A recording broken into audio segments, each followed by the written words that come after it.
Bonsoir. Bonsoir à toutes et à tous. Bienvenue à cette seconde conférence Iségoria de l'année 2012. Je suis très heureux au nom de toute l'équipe de recevoir ce soir Monsieur le Premier ministre Dominique de Villepin. Monsieur le Premier ministre, je vous remercie d'avoir accepté notre invitation. Quel honneur et quel plaisir de vous recevoir ce soir, vous qui êtes considéré comme l'homme politique français le plus apprécié en dehors de nos frontières, vous qui représentez l'idéal diplomatique et politique d'une France rebelle, orgueilleuse, ambitieuse et déterminée.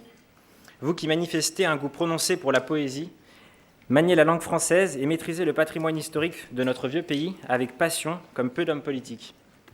Vous, enfin, qui vous inscrivez dans la lignée d'un long héritage oratoire où la grandeur, l'aisance et la manière de dire comptent autant que ce que l'on a à dire, et ce, avec succès. Inutile de rappeler à l'auditoire ce soir que vous êtes, outre également un marathonien et un danseur de tango, l'homme du discours que vous avez prononcé en tant que ministre des Affaires étrangères. Il a aujourd'hui précisément 9 ans et 1 jour, le 14 février 2003, dans ce temple des Nations Unies, pour faire résonner la voix singulière de la France dans le concert des nations. Ce discours fut prononcé par vous dans la droite lignée de la tradition gaullienne. Ce discours vous valut une reconnaissance et un rayonnement particulier dans l'opinion publique. Comme tend d'ailleurs à le prouver le résultat d'un sondage rendu public hier, qui vous assoit sur le trône du candidat le plus sexy de la présidentielle. Bref, après avoir énoncé tous ces faits d'armes, suis-je parvenu à être exhaustif à votre propos, Monsieur le Premier ministre ? Il me semble en effet avoir oublié de mentionner quelque chose. Vous êtes également un personnage de bande dessinée. Toute ressemblance avec des personnes existantes n'étant pas fortuite, vous êtes la source d'inspiration principale des 2 scénaristes de la bande dessinée, Quai d'Orsay, Chronique diplomatique. Une BD décapante qui dissèque l'univers feutré et impitoyable du Quai d'Orsay. Épaules larges, allure altière, chevelure ondoyante, verbes épiques et paroles qui claquent, le ministre Alexandre Tellard de Worms, le héros principal de la bande dessinée, vous assure une postérité artistique assurée.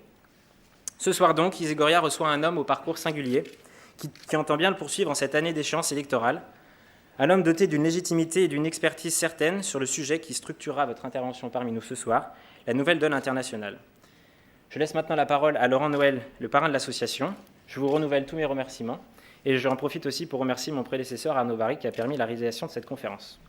Je vous remercie de votre attention.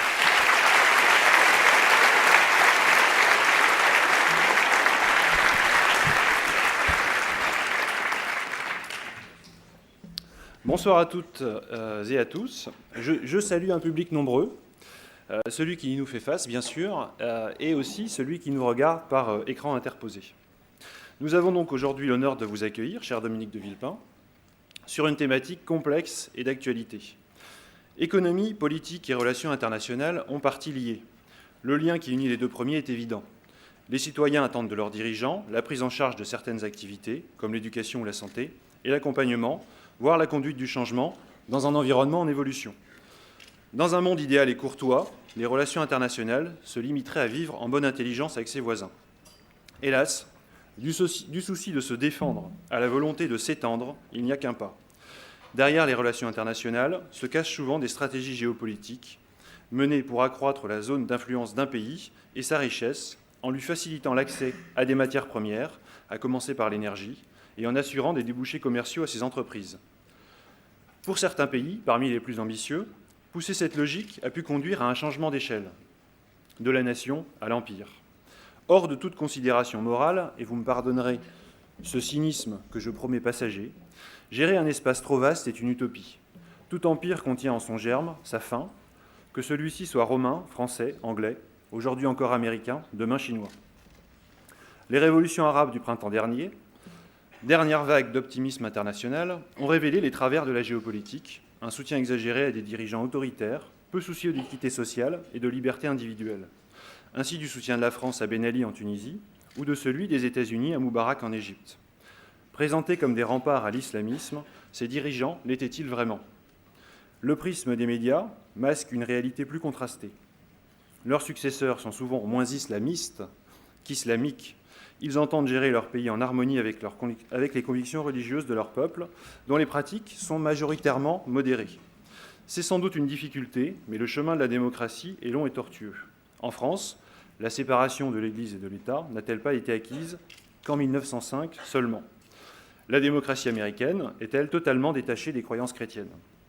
Dans un pays jeune comme la Tunisie, dont la naissance ne remonte qu'à 1956, le sentiment d'unité nationale passe moins par l'histoire que par la religion. Comment se priver de ce lien social ? Des garde-fous à l'hégémonie des nations existent. L'ONU pour la politique, le G20 ou l'OMC pour l'économie. Pourtant, ces organisations montrent, aujourd'hui, dans un climat international très tendu, leurs failles. Combien d'échecs pour une décision salutaire ? À ce titre, je vous propose de revoir un extrait du discours que vous avez prononcé le 14 février 2003, déjà mentionné par Pierre Baptiste, devant l'Assemblée générale des Nations unies, discours ouvrant la voie à un veto français aux volontés guerrières des États-Unis en Irak. Dans ce contexte, l'usage de la force ne se justifie pas aujourd'hui. Il y a une alternative à la guerre. Désarmer l'Irak par les inspections. De plus, un recours prématuré à l'option militaire serait lourd de conséquences. Dans ce temple des Nations Unies, nous sommes les gardiens d'un idéal. Nous sommes les gardiens d'une conscience. La lourde responsabilité et l'immense honneur qui sont les nôtres doivent nous conduire à donner la priorité au désarmement dans la paix. Et c'est un vieux pays, la France d'un vieux continent comme le mien, l'Europe, qui vous le dit aujourd'hui, qui a connu les guerres, l'occupation, la barbarie, un pays qui n'oublie pas et qui sait tout ce qu'il doit aux combattants de la liberté venus d'Amérique et d'ailleurs. Fait rare, dans l'hémicycle du Conseil de l'ONU, Dominique de Villepin a été applaudi. Vous aviez porté la voix de la France et celle de la raison au bénéfice de la communauté internationale. Ce choix d'avoir raison tout seul, ou presque, plutôt que de se tromper avec tout le monde, était un choix difficile, mais que l'avenir a justifié. C'est assurément une source de fierté pour le peuple français et nous vous remercions de n'avoir pas failli à vos convictions. Hélas, c'est ce même droit de veto, brandi potentiellement par la Chine et la Russie, qui empêche de stopper la guerre civile en Syrie.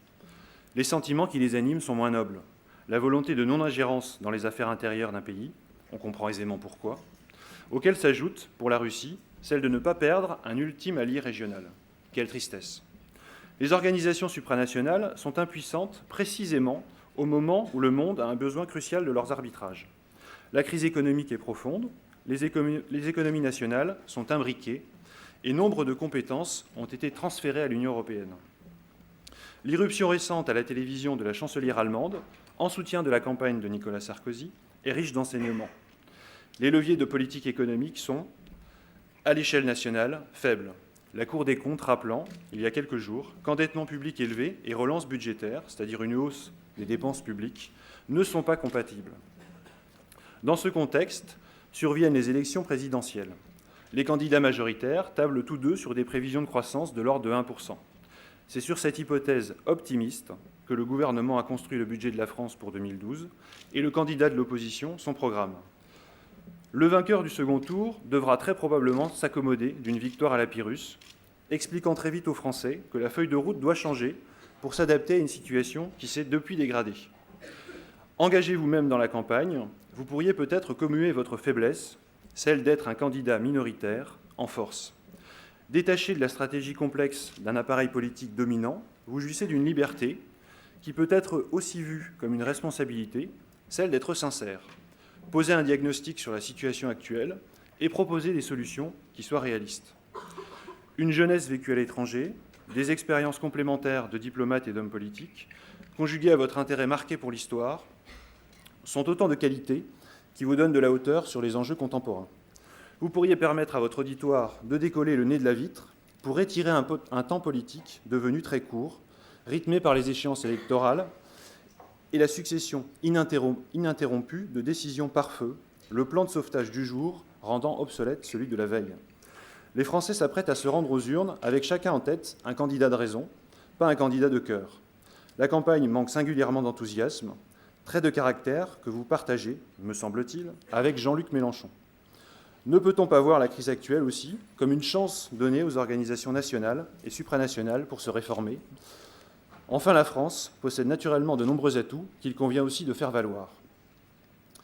Transparence et optimisme, cher Dominique de Villepin, que pensez-vous de ces propositions ?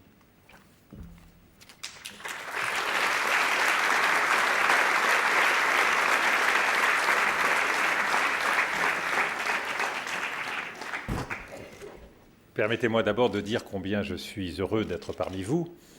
J'ai souvent entendu parler de votre école à un moment où ma propre fille préparait les grandes écoles de commerce et elle rêvait sur la carte des différentes destinations possibles. Parmi celles-ci, cette destination très prestigieuse d'Audencia à Nantes. Donc bravo, bravo pour être là, mais être là c'est bien. Aller ailleurs c'est mieux. Et donc, je suis là pour vous parler du vaste monde. Le monde, c'est le grand oublié de tous les débats nationaux. Et c'est pourtant notre plus grande chance. Et c'est parce que nous avons peur du monde que nous accumulons depuis des décennies des problèmes. Le monde, il faut que vous puissiez en faire un allié, un partenaire, un ami. Maîtriser le monde, c'est la garantie de voir se dérouler les choses infiniment plus facilement pour vous en France ou ailleurs. Mais la première règle aujourd'hui pour un jeune, le plus grand avantage, c'est de comprendre, d'aimer, d'avoir envie du monde. Alors mettons-nous très rapidement au balcon de la mondialisation, ce balcon qui s'accélère depuis 25 ans. 1989, nous avons vu, avec la chute du mur de Berlin et la chute du bloc soviétique annoncée, nous avons vu le temps s'inverser. Tout était figé, tout s'accélère, et on pense alors que l'esprit de liberté va galoper sur la planète. On se trompe, à l'évidence. On pense que la fin de l'histoire est arrivée, que le libéralisme va l'emporter partout, et ce n'est pas cela qui se produit. Les choses se déroulent rarement comme imaginé. Et c'est effectivement une nouvelle fois le cas. Ce sont de nouvelles crises, de nouvelles difficultés, de nouvelles embûches qui s'accumulent. Première électrochoc sur cette scène mondiale, 11 septembre 2001. Oui, la violence est encore là, dans ce post-monde, dans ce monde de l'après-Berlin. La violence est encore là et elle frappe au cœur de New York, dans une société qui n'avait jamais été frappée par le terrorisme.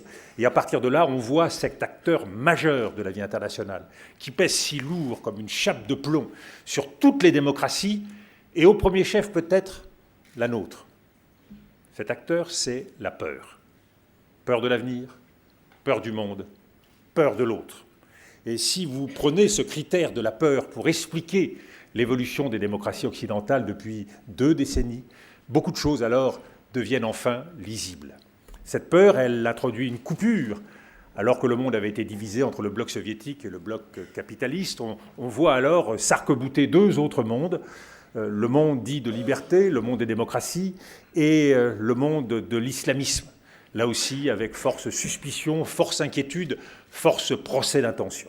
Et puis, 2003, c'est la cristallisation, la tentative d'OPA faite par l'administration Bush sur cette autre partie du monde, sur cette autre qu'on veut réduire à néant à travers le régime de Saddam Hussein, y compris au prix d'un très gros mensonge, les armes de destruction massive, ces armes qui n'existaient pas et qui justifient l'entrée en guerre des États-Unis en Irak. C'est toujours très grave, le mensonge, mais c'est beaucoup plus grave quand ce sont les démocraties qui mentent, que les autres mentent. Pas beaucoup de surprises.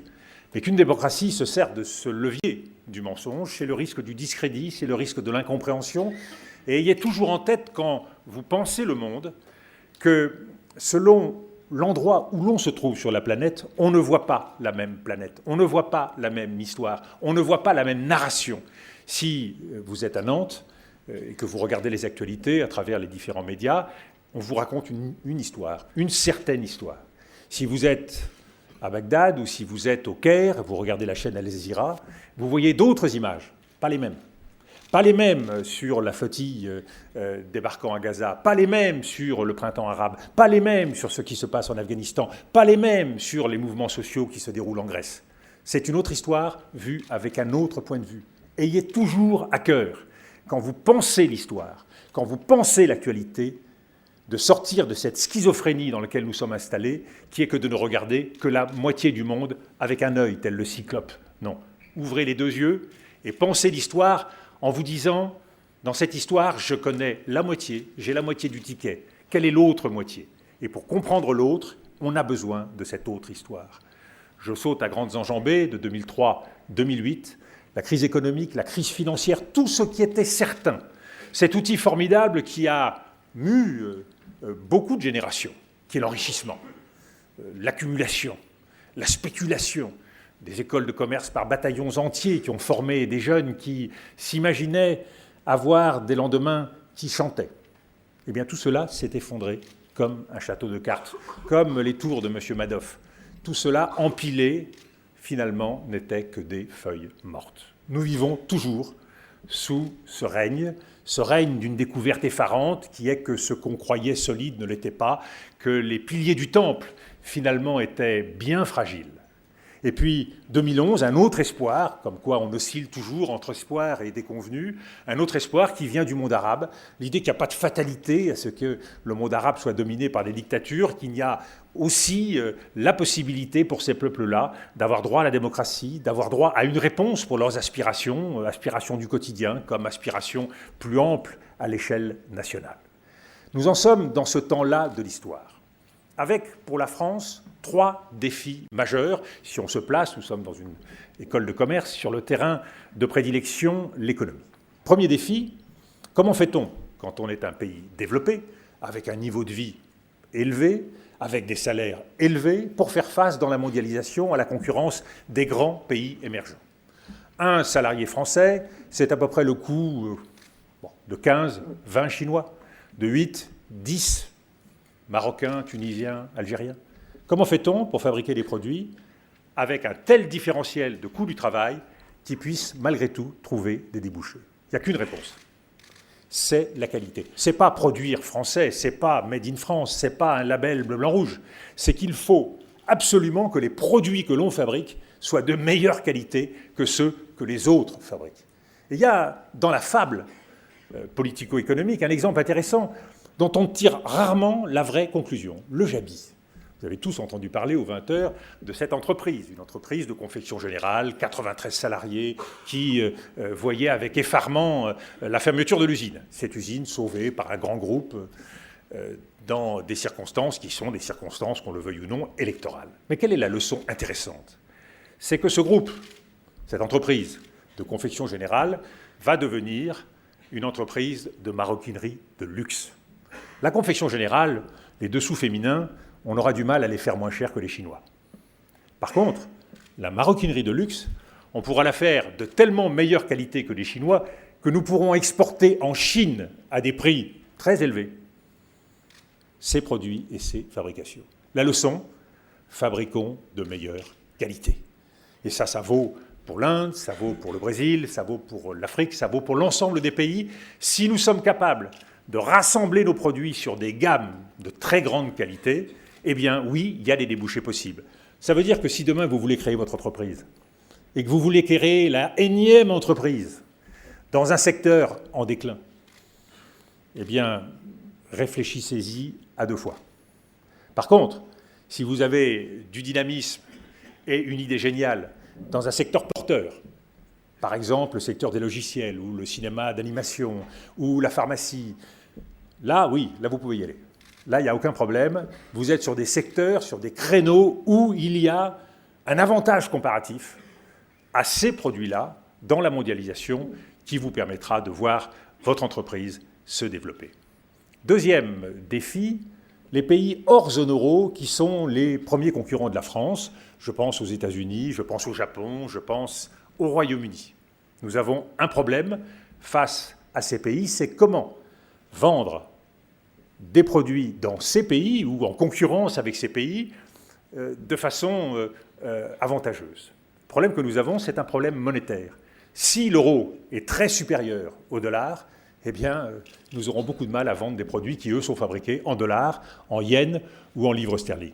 Ça veut dire quoi? Ça veut dire qu'il faut que dans le débat que nous avons avec nos amis allemands, on intègre dans la stratégie de la Banque centrale européenne non seulement une dimension l'inflation, qui est dans la vocation historique de la Banque centrale, mais un autre paramètre qui est celui de la croissance. Ça veut dire qu'il faut que notre monnaie intègre cet élément de compétitivité si l'on veut pouvoir être concurrentiel par rapport à ces autres pays. Reste un groupe de pays qui n'est pas le plus facile et dont on parle moins, qui sont les pays de la zone euro avec lesquels nous sommes en compétition. Et au premier chef, l'Allemagne.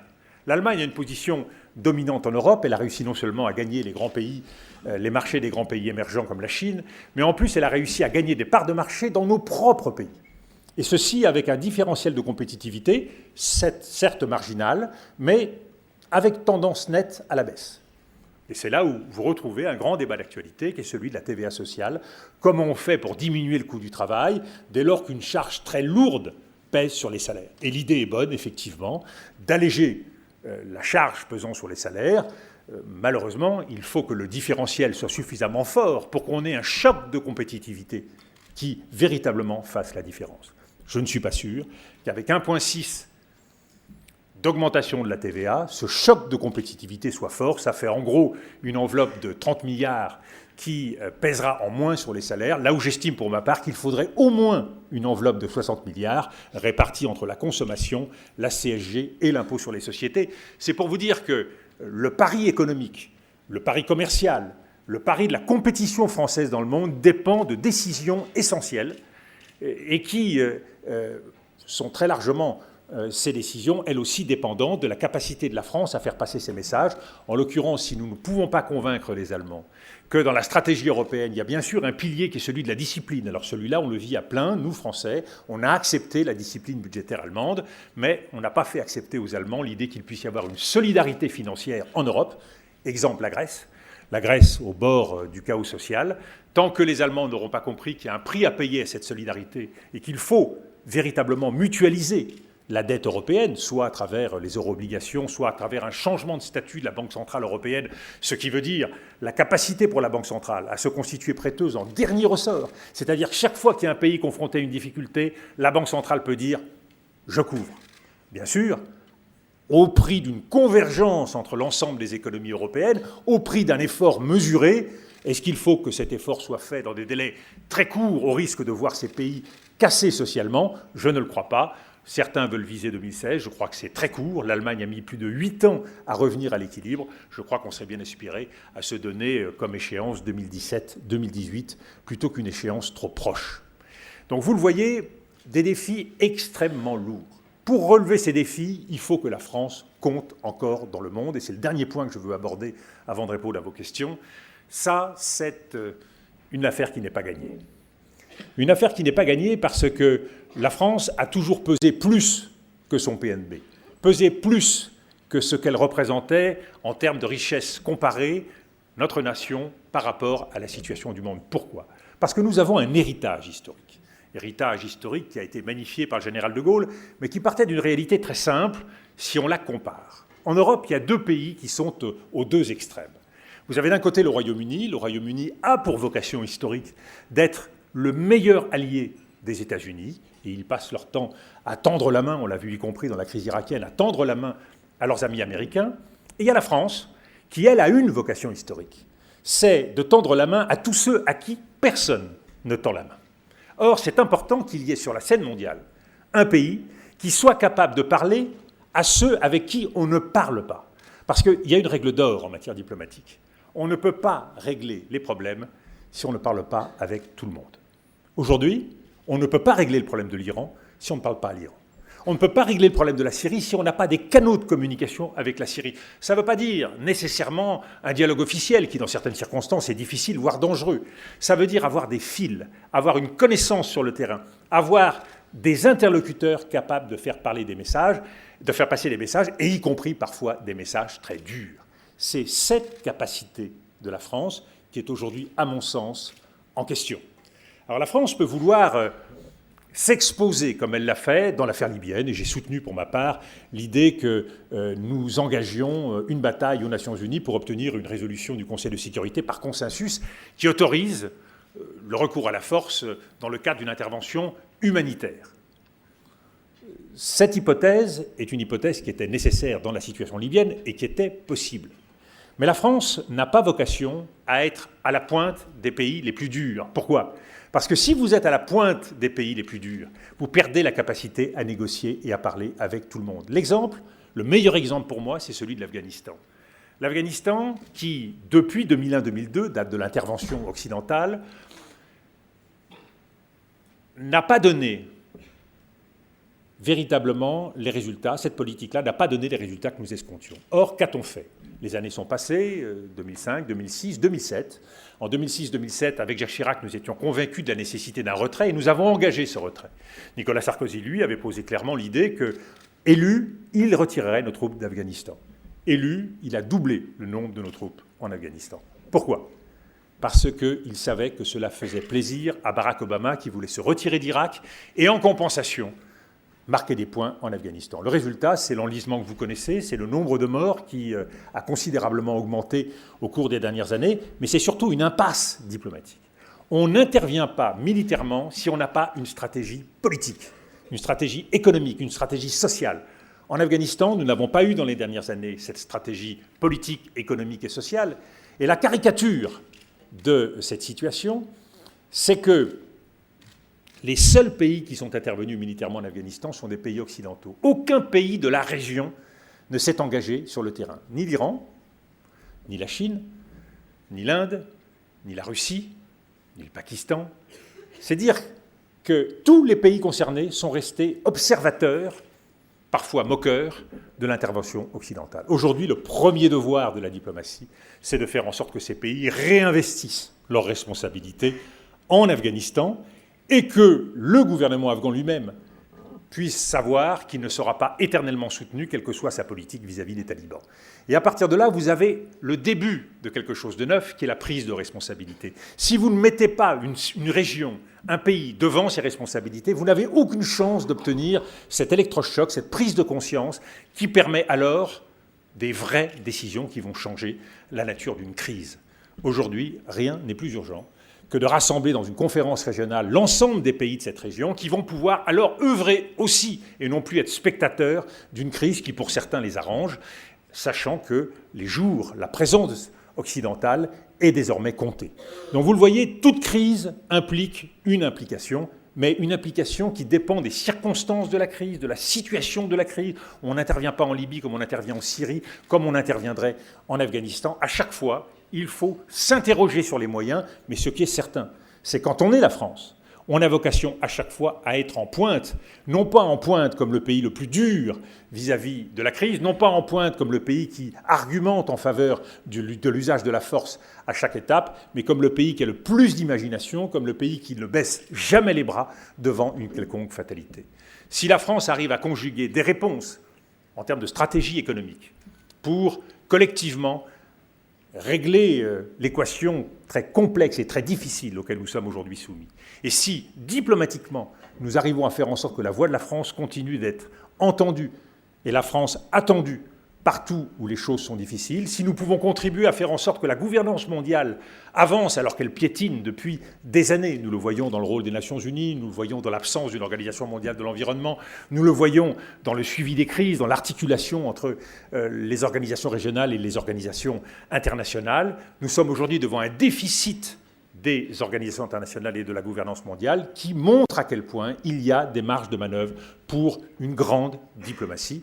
C'était les quelques points que je voulais souligner en introduction devant vous. Merci.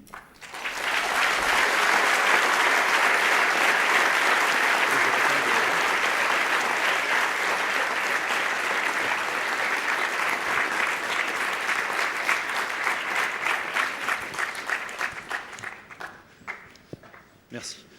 Alors, le public est venu nombreux, mais avant de passer la parole à l'Assemblée, avant de passer la parole au public, je voudrais laisser la parole à deux étudiants de première année, donc Radja et Guillaume, qui vont vous interroger et qui vont vous poser chacun deux questions. Bonsoir, Monsieur le Premier ministre. Bonsoir.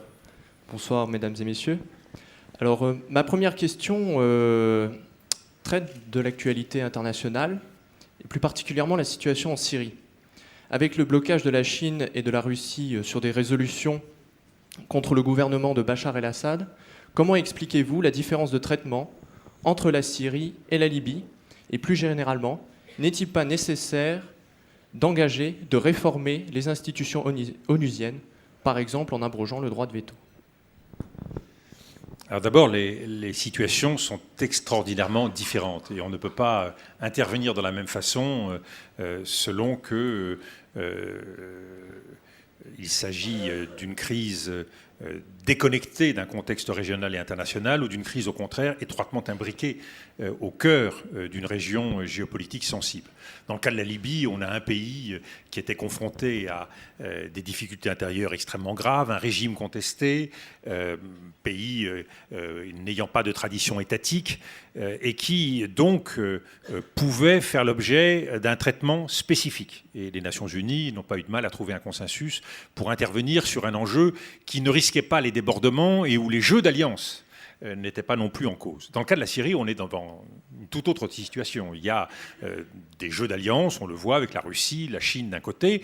On a par ailleurs une ligne de clivage entre chiites et sunnites au Moyen-Orient extrêmement puissant, puisque le régime syrien est dominé par les Alaouites, qui font partie de l'ensemble chiite, qui constitue une des minorités en Syrie, face à une majorité sunnite. Et on se retrouve donc sur une ligne de clivage qui est la ligne de clivage aujourd'hui, la ligne de partage entre les uns et les autres au Moyen-Orient, combat qui est symbolisé par l'affrontement entre Riyad d'un côté, l'Arabie saoudite, et l'Iran chiite de l'autre.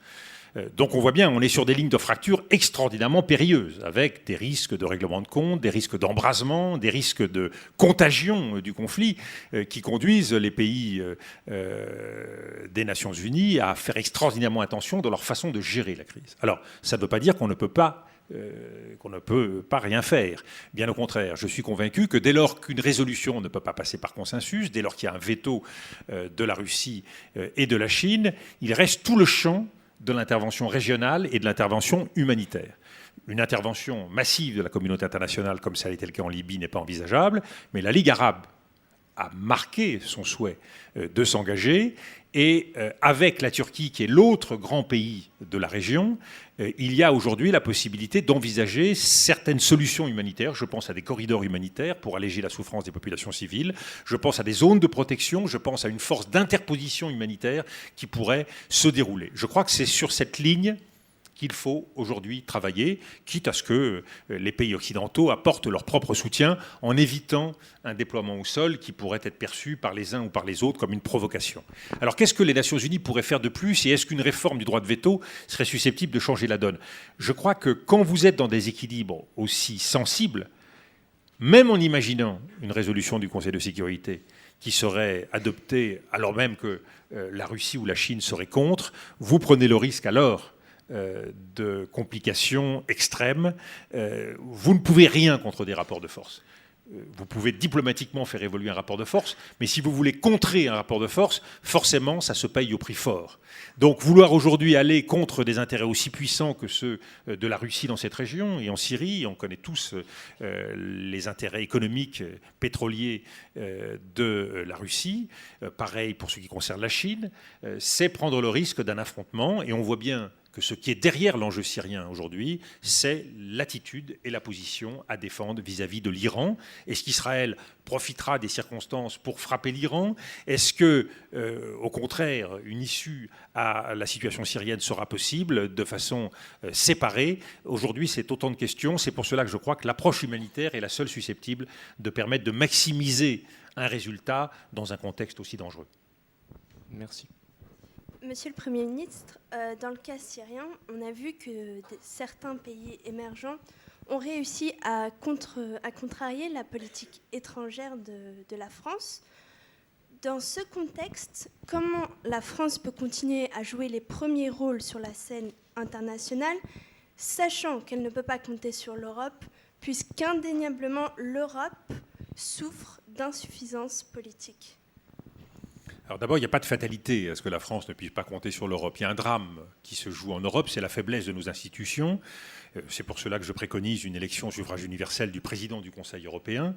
Le deuxième drame, c'est, au-delà de la faiblesse de nos institutions, c'est la faiblesse du leadership européen. Il est évident que quand vous avez des personnalités qui n'ont pas d'envergure suffisante, c'est le cas du président de la Commission, c'est le cas du président du Conseil européen, c'est le cas de la ministre des Affaires étrangères européenne, ou qui n'ont pas l'expérience de la chose diplomatique, il est difficile de marquer des points sur la scène mondiale. Mais ce qu'il faut savoir, c'est que ce n'est pas un hasard.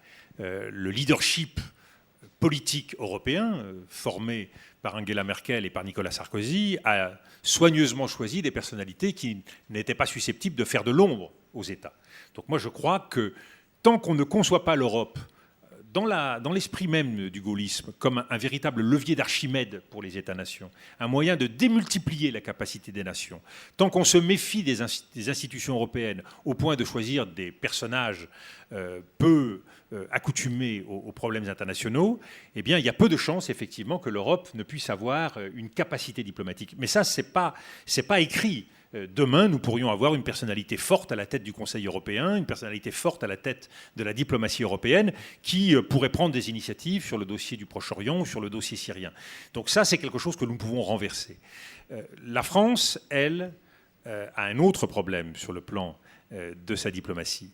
C'est de rester fidèle à sa ligne d'indépendance. Nous avons fait un choix qui est celui de revenir dans le commandement intégré de l'OTAN. Personnellement, je ne vois pas l'intérêt aujourd'hui d'un tel retour en arrière. Ce choix pouvait avoir un sens si nous avions parallèlement développé le pilier de la défense européenne. Et c'est d'ailleurs ce qu'avait dit Nicolas Sarkozy. Il avait dit la condition au retour dans le commandement intégré, c'est la revitalisation du pilier de la défense européenne. Alors oui, ça avait alors un sens, rassurer les États-Unis d'un côté dans un pilier atlantique, mais en même temps développer très fortement un pilier européen. Ça n'a pas été le cas. Et le résultat, c'est que nous avons perdu en indépendance, en autorité et en visibilité. On l'a bien vu en Afghanistan, où on n'a pas entendu la voix de la France pour revitaliser la stratégie occidentale sur ce terrain. C'est pareil aujourd'hui en Syrie. Chaque fois que la France se coule dans le moule, eh bien, elle est une nation parmi les autres. Chaque fois que la France suit son inspiration, suit sa vocation, accepte de prendre le risque de dire sa conviction, alors elle fait bouger les lignes. Donc il y a là véritablement, j'allais dire, presque une question d'éducation. Si on reste tranquillement assis à notre place à table, si on ne fait pas de bruit, si on est docile, bon, ben voilà, on est un pays parmi beaucoup d'autres, et puis on pèse le poids des autres pays autour de la table. Vous savez, dans l'Europe des 27, chacun a à peu près le même temps de parole, aussi hallucinant que ça puisse paraître. Imaginez un déjeuner de ministre des Affaires étrangères, ça dure 2 heures. Diviser 2 heures par 27, ça ne fait pas longtemps. Donc si vous n'êtes pas un peu porté par votre sens historique, par l'idée que la France a quelque chose à dire, si vous ne prenez pas un peu la parole malgré le refus des autres, ben vous n'avez pas de chance que vos idées soient entendues. Donc il y a une insolence, un esprit rebelle, une autorité historique que la France se donne ou qu'elle ne se donne pas, et que parfois elle se donne à mauvais escient. Et on a vu dans les dernières années, parfois, la France se mettre à dos les autres pays parce qu'elle ne prenait pas en compte suffisamment la position des autres. Donc c'est un exercice difficile, c'est un exercice qui s'appuie en toutes circonstances sur un réseau d'alliés. Il faut être capable d'avoir ce réseau d'alliés dans le monde arabe, en Afrique. Et ce qui m'inquiète, c'est de voir combien ces positions traditionnelles aujourd'hui sont un peu effritées et affectées. Nous n'avons plus le vivier des États qui nous soutenaient traditionnellement dans les enceintes internationales. Nous n'avons pas le vivier des États dans les pays du Sud qui attendaient la position de la France. Donc c'est un exercice qui, à mon sens, est urgent, qui est de reprendre ce corps à corps avec la scène mondiale, ce corps à corps avec l'histoire mondiale d'une France qui a quelque chose à dire, qui a une vision à défendre et qui a des principes auxquels elle tient. Merci. Vous avez parlé du couple franco-allemand, mais croyez-vous que le couple franco-allemand, justement, peut surmonter les difficultés actuelles ? Ça dépend, comme toujours dans un couple, de l'un ou de l'autre. Il est évident que l'Allemagne a pris le lead. L'Allemagne a pris une autorité dans le couple, profitant de la faiblesse économique de la France ou des difficultés économiques de la France. Et dans ce contexte, l'Allemagne a imposé sa règle du jeu. Et c'est intéressant de voir comment ça se passe en matière diplomatique. Quand vous avez un sommet qui se déroule, disons un sommet qui se déroule le vendredi, si, comme l'a fait Nicolas Sarkozy à plusieurs reprises, vous vous rendez à Berlin en catastrophe sans que ce soit prévu, vous vous invitez à dîner le vendredi soir. Il est évident que si vous vous invitez à Berlin le vendredi soir, il vaut mieux être sûr de soi. Parce que si vous êtes face à un partenaire qui ne cède en rien, vous ne pourrez pas reconnaître votre échec, donc vous signerez en bas de la feuille sur la ligne qui sera celle de la personne qui vous accueille. Donc il ne faut jamais sortir de son territoire si on n'est pas sûr de pouvoir bousculer le jeu.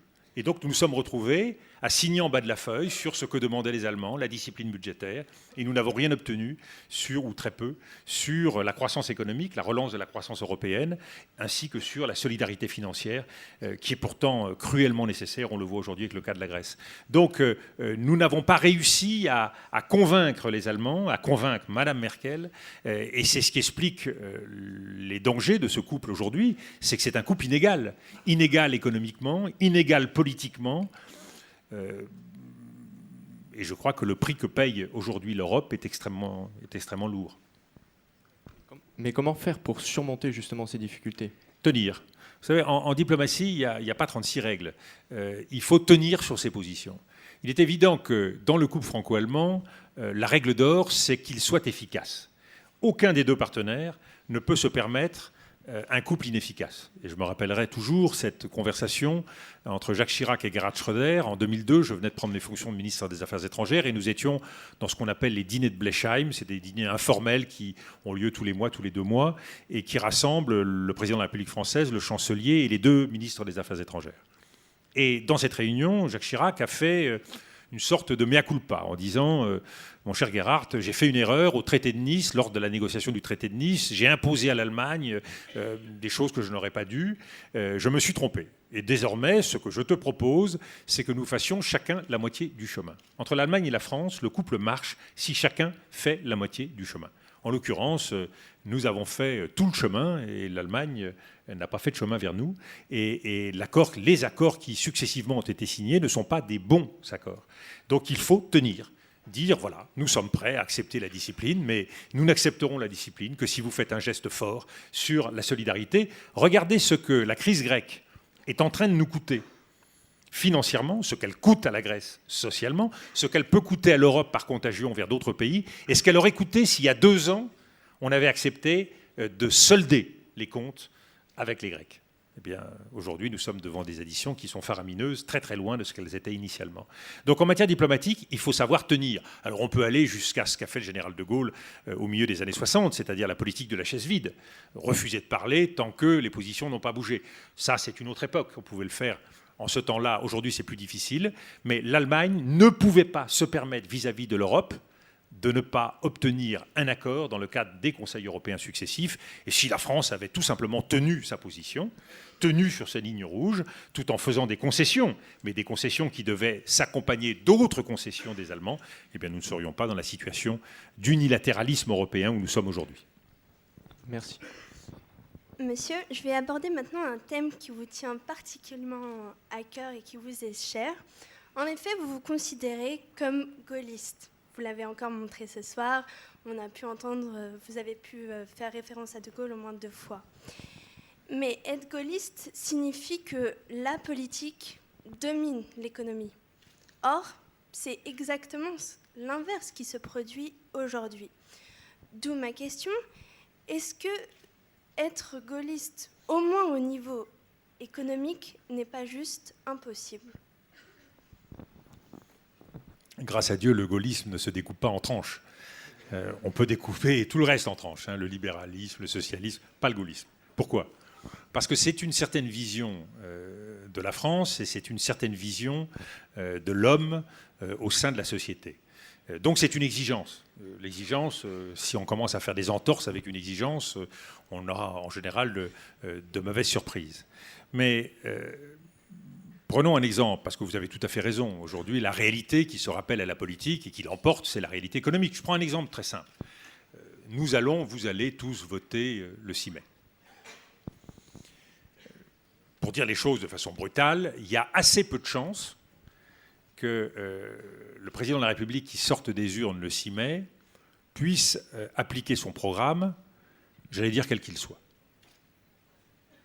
Parce qu'il y a aujourd'hui dans le jeu international, dans le jeu économique et dans le jeu financier, un certain nombre de règles, de ressorts qui s'imposent à nous et se rappellent à nous quand nous voulons les oublier. Donc il y a de fortes chances que 2-3 mois, rappelez-vous, Mitterrand élu en 81, Mitterrand corrigé en 83. Jacques Chirac élu en 95, Jacques Chirac corrigé en 97. Pas par la dissolution, corrigé par la situation économique et financière. Mais justement, la Donc France... il y a de fortes chances que, là je pense qu'on n'attendra pas quelques années, il y a de fortes chances que François Hollande, s'il est élu, soit corrigé quelques mois plus tard par les marchés, renonce à réformer les retraites comme il le souhaite, renonce à augmenter la dépense publique ou le nombre de fonctionnaires dans tel et tel secteur. Et de la même façon, imaginons, puisque c'est l'hypothèse qui est aujourd'hui la plus fréquente, que Nicolas Sarkozy soit élu, de la même façon, retour aux réalités. Donc, le gaullisme, c'est quoi? C'est de dire que pour faire en sorte de ne pas être dominé par les intérêts, il faut dominer les réalités. Et le réalisme, c'est au cœur du gaullisme. Le gaullisme, c'est une exigence qui fait non pas qu'on ignore les réalités, mais qu'on les maîtrise, qu'on les domine, qu'on les anticipe, qu'on s'organise pour faire face à cette réalité. Et c'est pour ça que, si l'on prend la crise économique et financière que nous connaissons, l'attitude gaulliste, c'est quoi? C'est de dire qu'il faut être beaucoup plus rigoureux que ne l'est le libéral Nicolas Sarkozy, beaucoup plus rigoureux. Et c'est vrai qu'il faut mettre de l'ordre dans la maison, évidemment. Je propose, sur les 100 milliards dont nous avons besoin dans les prochaines années, que 60 milliards soient obtenus par économie sur la dépense publique. Il n'y a pas un candidat qui propose cela. C'est un immense effort. Et que les 40 autres milliards soient obtenus par augmentation des impôts. 60 milliards, c'est énorme. Mais pour ça, il faut un levier. Le drame français, c'est que nous faisons de la politique sans outils. Imaginez un jardinier qui n'a pas de râteau, qui n'a pas de pelle, qui n'a pas de sécateur. Ben, c'est exactement ça, la politique. Vous arrivez dans des bureaux vides, avec un téléphone, et puis voilà, si ça répond, tant mieux, si ça répond pas, tant pis, mais vous n'avez pas de capacité à peser sur l'État, dès lors que c'est un formidable désordre quotidien qui règne. Donc, je le dis clairement, c'est l'expérience qui est la mienne. Si on ne passe pas de 40 ministres à 10 ministres, qui vont devoir repenser complètement le périmètre de leur administration, revoir les fonctions et les missions de l'État, ce qui relève des fonctions de l'État et ce qui relève d'une agence, ce qui relève au contraire d'initiatives privées. Si vous ne revisitez pas complètement l'État, eh bien, vous n'aurez pas les marges de manœuvre économiques, budgétaires, pour agir de la même façon. Nous avons 22 régions. Mais regardez ce que sont nos régions françaises. C'est un florilège. On se fait plaisir, ça sent bon le terroir. Mais où est la capacité économique de nos régions? Quelle est la capacité de nos régions à se battre avec la Rhénanie-Westphalie ou avec la Catalogne ou avec la Lombardie? Il faut être sérieux. Il y a 2 régions en France capables de se battre, à peu près. C'est l'Île-de-France et Rhône-Alpes. Le reste ne tient pas le choc. Regardez l'Aquitaine par rapport à ce qui est en face. Regardez Midi-Pyrénées. Enfin, il y a une insuffisance de nos leviers qui doit nous conduire à changer la donne. Et c'est pour cela que je préconise qu'il y ait 8 régions qui rassemblent des forces et qui soient capables de projeter la puissance française en Europe et dans le monde. Tant que la politique ne fera pas acte d'humilité, c'est-à-dire reconnaître qu'aujourd'hui, nous n'avons pas les leviers, pas les moyens, pas les capacités, quel que soit le président, vous pouvez mettre X, Y ou Z à la tête de l'État, je vous le dis avec tristesse, rien ne changera s'il n'y a pas les moyens et les outils de transformer la France. Or, aujourd'hui, nous sommes à un défi historique où il faut transformer notre production, transformer notre consommation, on le voit avec la nouvelle donne énergétique, et il faut transformer notre protection sociale. Nous savons tous que tout cela prend l'eau et que si nous voulons continuer à pouvoir donner aux Français ce qu'ils souhaitent, eh bien, il faut profondément refonder cette protection sociale. Donc, on a beaucoup de chemin à faire, et ça, c'est le réalisme du gaullisme. Le gaullisme, qu'est-ce qu'il fait en 58? Il change la donne. Il refonde l'État. Il change la Constitution. Il restaure l'autorité de l'État. Le gaullisme, il ne se coule pas dans la peau de ce qui existe pour faire semblant. Qu'est-ce que font la plupart des politiques dans une situation désespérée? Ils arrivent, ils expliquent qu'avec moi tout va changer, ils font de la communication, ils font des sourires, ils prennent des mines, ils changent de costume, ils mettent de jolies cravates, et puis à partir de là, ils pensent que tout va s'arranger. Mais rien ne change.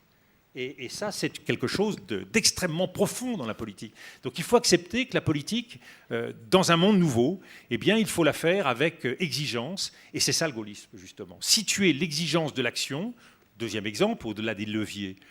La politique aujourd'hui, c'est une somme d'intérêts particuliers. Regardez cette loi sur la mémoire et sur le génocide arménien. Évidemment, il y a un génocide arménien. Mais est-ce que le Parlement a pour vocation de légiférer sur la mémoire? Mais où s'arrêtera-t-on? Tout cela pourquoi? Parce qu'il y a 500 000 votes à gagner d'ici la prochaine élection. Est-ce que c'est ça la politique?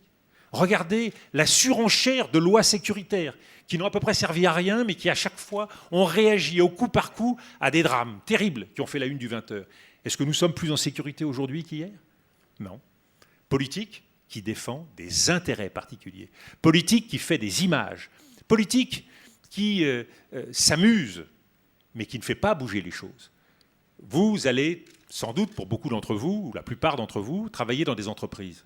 Je vous souhaite de travailler dans des entreprises où il y a un volant, un changement de vitesse et une capacité tous les jours de prendre des décisions. Et si ce n'est pas le cas, si vous avez un patron qui, ce fut le cas du premier patron de mon père, il rentre dans son bureau, il lui a donné une leçon qui lui est restée. Vous voyez là, pile de gauche, c'est les problèmes qui arrivent. Pile de droite, c'est les problèmes qui sortent. Très bien. Et la pile de gauche était évidemment immense. Et tous les jours, il regardait la pile, et au bout d'un moment, les dossiers du dessous passaient dans la pile de droite, réglés. Et mon père lui demandait, mais enfin, qu'est-ce qui explique que ce dossier est passé d'une pile à l'autre? Vous savez, il n'y ait pas de problème qui, au bout d'un certain temps, ne trouve pas tout seul sa solution. C'est une philosophie, c'est un peu ce que nous faisons. Le problème, c'est que c'est comme la salade qui monte en pied. Si on ne la coupe pas, elle pourrit. Merci Dominique de Villepin. Voilà, donc je vous propose qu'on passe désormais aux questions de la salle. Donc des micros vont circuler. Il vous suffit de tendre la main pour bénéficier d'un micro. Voilà, donc on a une question à droite. Bonsoir Monsieur le Premier ministre. Bonsoir. D'éminents membres de votre famille politique ont privilégié dans leur façon d'appréhender les relations internationales une approche strictement fondée sur les intérêts économiques et politiques de la France. Je pense notamment au soutien de Monsieur le Président Jacques Chirac à la dynastie Bongo au Gabon, à la proposition de Michel Alliot-Marie durant la Révolution d'exporter en Tunisie le savoir-faire policier de la France, ou au soutien inconditionnel à la monarchie marocaine. Vous, qui avez une telle aura dans ces pays depuis votre opposition à la guerre en Irak, privilégieriez-vous, si vous êtes élu président, systématiquement l'intérêt de la France, même quand celui-ci n'est pas celui des peuples? C'est une question difficile parce que on est forcément amené à mêler un certain nombre de choses. Je ne vais pas esquiver votre question, donc je vais la prendre bille en tête. Le Gabon. J'ai consacré une bonne partie de ma carrière à l'Afrique et j'ai donc beaucoup rencontré de chefs d'État africains et beaucoup, malheureusement, connu de crises africaines. Vous avez raison, il y a des relations traditionnelles entre la France et le Gabon, comme avec beaucoup d'autres pays d'Afrique. Il y a des pays en Afrique beaucoup plus riches que le Gabon, je vous rassure. Le Gabon a eu historiquement un intérêt majeur pour la France, qui est toujours passé sous silence, tant l'arbre est obscurci par la forêt. C'est la capacité diplomatique du président gabonais, feu Omar Bongo, à relayer un certain nombre d'initiatives de la France sur le continent africain. Moi, quand j'ai cherché à pacifier la situation à Madagascar, c'est avec le soutien d'Omar Bongo. Quand j'ai pris mes premières initiatives en Côte d'Ivoire, les négociations ont eu lieu à Libreville. Quand nous avons cherché à régler le problème de la Centrafrique, c'est toujours avec le doyen Omar Bongo. C'est pour vous dire qu'il n'y a pas seulement le paramètre économique, le paramètre d'intérêt ou le paramètre historique qui pèse. Il y a aussi la capacité à agir, la légitimité de certains dirigeants. Et vous connaissez l'Afrique, l'âge joue un rôle. Le doyen est toujours plus sage que les autres, puisqu'il a l'expérience. Celui qui est resté 40 ans au pouvoir en Afrique, il jouit par le droit d'aînesse d'une stature, d'une position particulière dans le club des chefs d'État. Donc c'est un paramètre fort. Alors la question que vous posez, derrière celle de l'attitude de la France vis-à-vis de tel et tel régime, c'est faut-il soutenir des chefs d'État au mépris de l'aspiration des peuples? Et là, on rentre dans un sujet extraordinairement complexe, parce que les relations internationales, c'est par essence les relations d'État à État. Donc en principe, on n'a pas à rentrer dans le choix personnel fait par les peuples en direction de telle ou telle personnalité. Ce qui est vrai, c'est que dans le monde d'aujourd'hui, nous avons intérêt à diversifier le plus possible nos relations, au-delà des relations avec les régimes, au-delà des relations avec les chefs d'État. On a intérêt à diversifier nos relations avec les peuples, d'où le caractère essentiel de nos liens avec les sociétés, de nos liens culturels, de la multiplication des initiatives que nous pouvons prendre en direction des sociétés, des échanges qui peuvent nourrir. C'est par ce biais-là que nous pouvons engager un dialogue et que nous évitons de nous retrouver dans un tête-à-tête qui peut être particulièrement dangereux, particulièrement néfaste dans l'intérêt parfois des pays eux-mêmes. Par ailleurs, dans le cadre de la diplomatie, d'une diplomatie bien comprise, on peut arriver à faire avancer la réflexion de tel ou tel chef d'État qui aurait tendance, pour la énième fois, à modifier la Constitution pour se faire réélire. Mais ça fait partie des choses qui sont difficiles. Le cas de la Tunisie, vous l'avez cité, le cas de l'Égypte, tous ces cas l'ont montré, ce n'est qu'à posteriori que l'on découvre, que les pays occidentaux découvrent leur erreur et font leur mea culpa. Je ne suis pas sûr que si nous avions à revivre les événements, ils puissent faire très différemment ou qu'ils fassent très différemment. Donc c'est dire à quel point les peuples sont récemment acquis à la société internationale, ils ont leurs propres moyens d'expression, ils ont leurs capacités, ils ont leurs intérêts, mais les relations d'État à État vous enferment très traditionnellement dans des schémas beaucoup plus limités. Donc il faut être capable d'en sortir, il faut être capable de défendre des intérêts au-delà des intérêts stricts des personnes, qui sont les intérêts généraux des peuples. C'est l'esprit de la coopération française, c'est l'esprit de notre rôle de paix dans certaines régions d'Afrique et d'ailleurs. Donc oui, c'est une exigence que nous devons porter, mais comme pour le reste, l'art est tout d'exécution.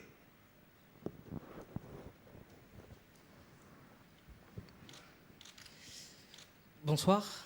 Tout d'abord, je tenais à vous remercier personnellement de votre discours à l'ONU. Et après coup, on a su qu'en fait, vous avez su préserver l'honneur de la France. Et après, on connaît les résultats de ce qui s'est passé après. Ma question est la suivante. L'anglais est aujourd'hui connu comme la langue du commerce et des transactions bancaires, alors que le français, demain, va être la langue, justement, une des langues les plus parlées dans les pays du tiers-monde. Alors comment, d'après vous, par l'organisation de la francophonie, la France pourrait reprendre justement cette place-là?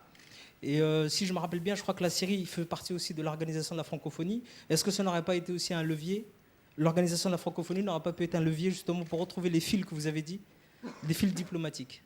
Donc voilà, j'espère que j'aurai été assez clair. Ça fait partie des grands rêves que de pouvoir utiliser la langue comme un outil diplomatique à part entière.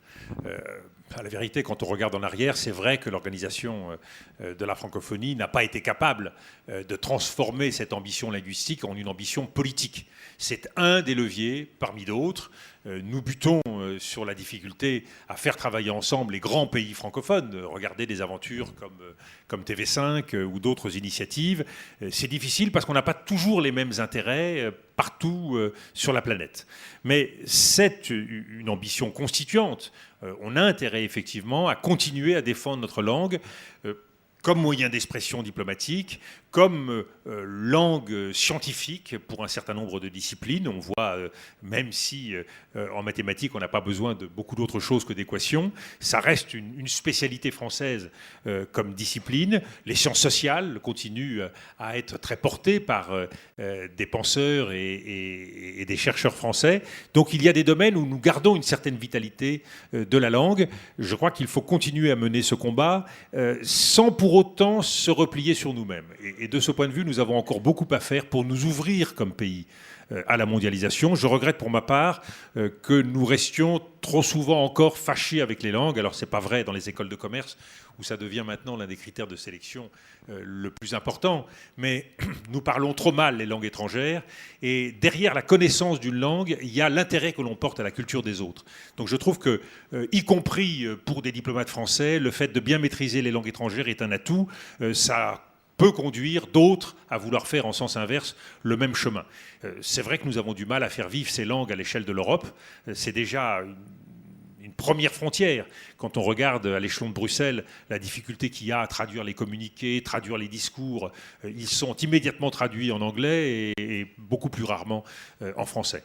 Donc faire vivre la francophonie, c'est d'abord faire vivre le lien avec tous ceux qui parlent français, et ça commence par le lien entre la France et l'Afrique. Et comme vous le savez, c'est un lien qui demande à être considérablement fortifié, considérablement rénové, et nous manquons aujourd'hui diplomatiquement, économiquement, intellectuellement, d'imagination pour que cette relation ne se distende pas. Donc notre premier devoir, c'est le lien avec les pays qui parlent le français, et je crois que c'est un enjeu vital pour la diplomatie française aujourd'hui.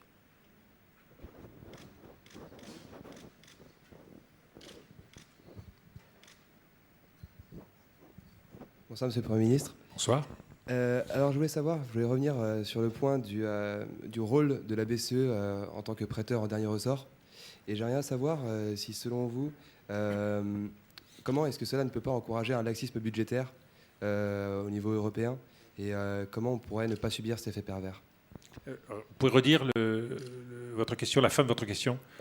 Comment est-ce qu'on pourrait ne pas subir cet effet pervers d'un laxisme budgétaire généralisé à l'échelle de l'Union européenne? Alors justement, vous avez raison, c'est l'argument qui est mis en avant par les Allemands pour refuser cette évolution de la Banque centrale européenne. C'est là où je pense que l'Europe doit avancer sur deux jambes. Nous avons à la fois, et je le dis bien clairement, à accepter plus de discipline budgétaire. Si nous avons un pacte de convergence sur le plan financier qui nous lie à travers les 4-5 prochaines années, il est clair que cet engagement est pris par tous et doit être vérifié. On a aujourd'hui des schémas très contraignants, pesant sur nos assemblées pour vérifier que cette marche sera respectée. Donc ça, c'est le premier pilier. Le deuxième pilier, c'est en compensation cette exigence de solidarité qui n'est aujourd'hui portée par personne. Donc aujourd'hui, nous avons la discipline posée comme un élément unilatéral dans une sorte de relation à l'Allemagne où chacun paierait son tribut aux Allemands en faisant discipline, mais c'est notre intérêt collectif. Mais parallèlement, la solidarité, à aucun moment, cette solidarité financière, dès lors qu'elle serait actée par la Banque centrale, ne viendrait remettre en cause la force du pacte de discipline que nous nourrions et que nous avons signé avec les autres pays. Donc il n'y a pas de contradiction. Le but, c'est d'avancer sur deux jambes, à la fois discipline et solidarité, et le tout avec une perspective de croissance. Donc aujourd'hui, nous sommes dans une logique qui, certes, n'est pas celle du laxisme, mais qui est celle de l'incohérence, de l'insuffisance. Nous sommes dans la situation de quelqu'un qui marcherait sur une seule jambe, et nous nous privons donc de la possibilité d'apporter une réponse immédiate aux pays en difficulté, et d'autre part de relancer la croissance européenne à travers des mesures telles que de grands projets ou un emprunt européen qui serait susceptible, ou des ressources européennes qui seraient susceptibles de modifier profondément la situation de l'Europe. D'autres questions ?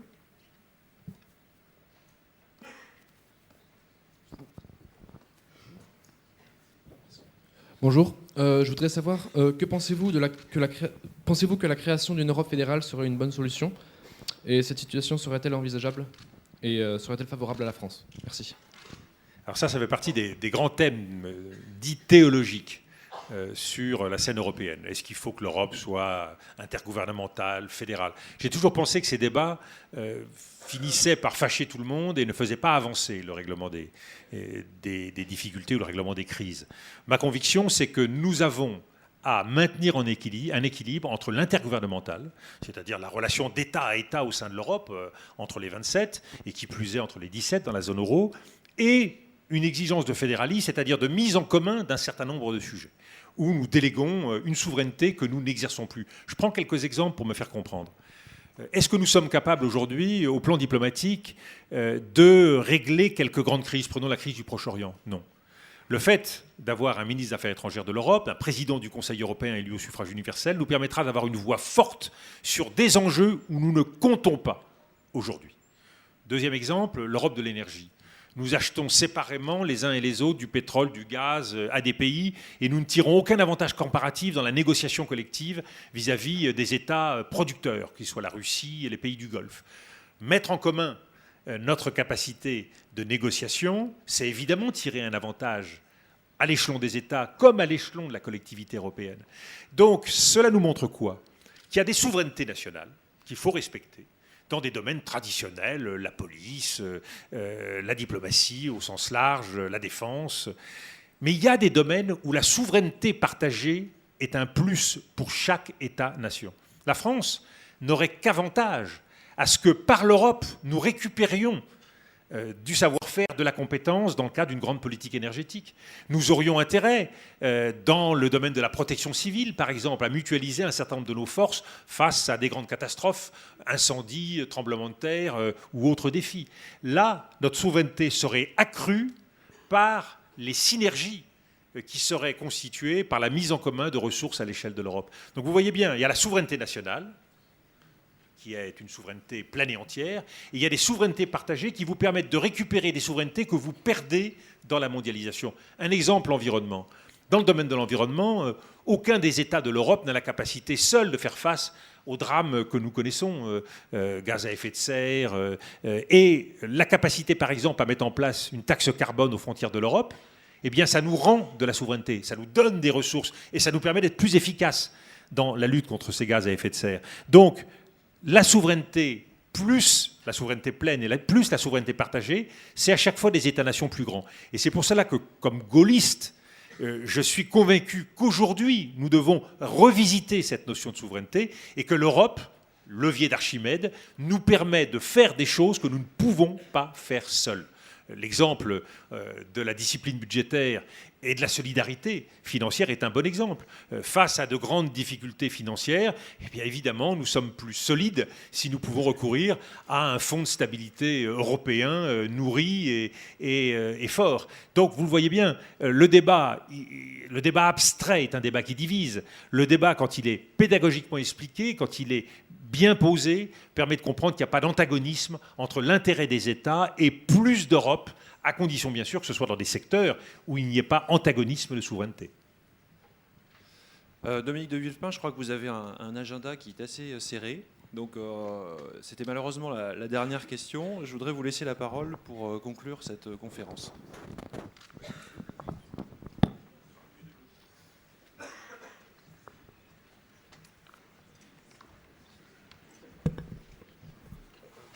Pour terminer, je voudrais revenir au message initial.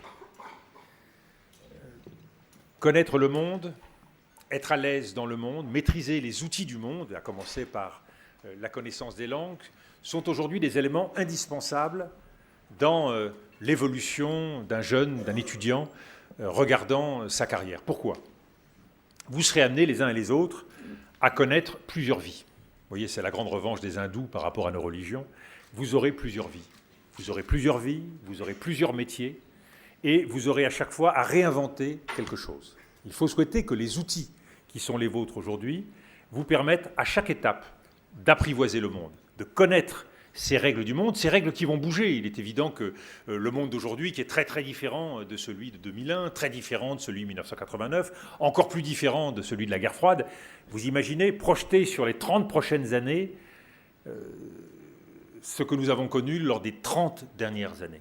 À chaque étape, votre métier, votre carrière, votre emploi, votre capacité à projeter vos ambitions, eh bien, seront très largement dépendantes de ces évolutions du monde, des opportunités que vous rencontrerez.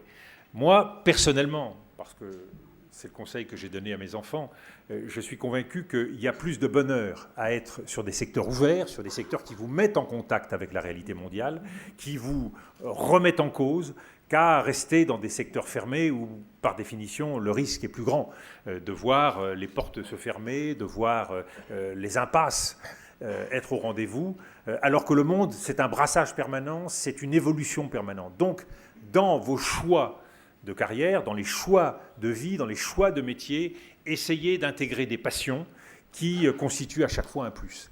Maîtriser des langues peu pratiquées, c'est vrai que quand on parle arabe, c'est vrai quand on parle chinois, c'est vrai quand on parle portugais, on a un atout, mais ne vous contentez pas de parler approximativement les langues. Une langue, elle est utile quand on est chez soi, dans les pays étrangers dont on parle la langue. Chez soi, quand on connaît la coutume, quand on connaît la langue, quand on connaît les gens, quand on aime la cuisine, quand on est capable de prendre à bras-le-corps le pays, quand on est aussi bien place de la Concorde ou ici à Nantes sur le port que dans ces pays-là. Donc cette familiarisation, elle n'est possible qu'à travers le voyage. Le voyage, c'était au XVIIIe siècle, c'était au XIXe siècle, ça reste au XXe siècle, le premier outil de découverte du monde, mais surtout de découverte de soi-même. S'il y a un péché français, je peux le dire ici, Nantes, ville ouverte, regardant vers la mer et vers le monde, s'il y a un péché français, c'est l'hexagonalisme. Méfiez-vous des idées reçues, méfiez-vous des idées toutes faites, méfiez-vous des impasses, des enfermements, des certitudes. Il y a une grande leçon de l'apprentissage de la connaissance. Les questions sont souvent plus intéressantes que les réponses. Privilégiez les questions. N'ayez pas des réponses toutes faites sur chaque sujet. Intéressez-vous aux autres, au-delà de ce qu'ils peuvent vous rapporter. C'est, je crois, le plus bel horizon de la vie, c'est celui qui vous grandit, vous stimule quand on a 20 ans, et c'est celui quand on a mon âge qui vous donne encore envie de découvrir des choses. Merci.